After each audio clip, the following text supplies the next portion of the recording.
So yun, what's up guys? Magandang araw po sa inyo lahat. Kami nga po pala may pupuntahang birthday yan. Kami nga po pala nakisabay na lamang din. Gawa nga po sira ang aircon ng aming tricycle. What? Ay di rin na nga po, sa madaling sabi nga po, ipaakyat na nga po pala kami dito sa taas ng Jollibee. Ayun, nandito na nga po pala yung mascot na si Jollibee. Ay di pagpasok nga po pala namin, nakita po namin agad ang napaka-poging birthday boy na si Sandri. Ayun pa, si Charlene Amery.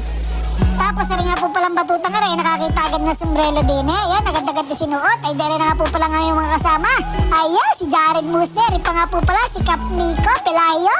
Ay di wag na po natin patagalin, papasukin ng expediensan. Ayan, nandito nga po pala kami sa taas. Ayan nga po pala, walang tigil ang bagyo.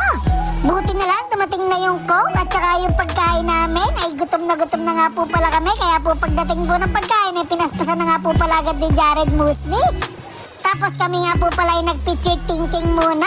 Ayaw, 1, 2, 3, smile! 1, 2, 3, wacky! Tapos nagpa-picture nga po pala ako din sa mascot na si Jollibee. Ay, hindi pala, si Arwin Bass pala yun. Ito pala si Jollibee. Hey, gang, gang! Siya, bigyan muna ako ng isa dyan. Ayaw! Ay, dire na nga po at kami nga po ay pala'y pauwi na. Ay, paano po? Ako po pala'y napapahaba na. Paalam na po. Happy birthday, Sandri!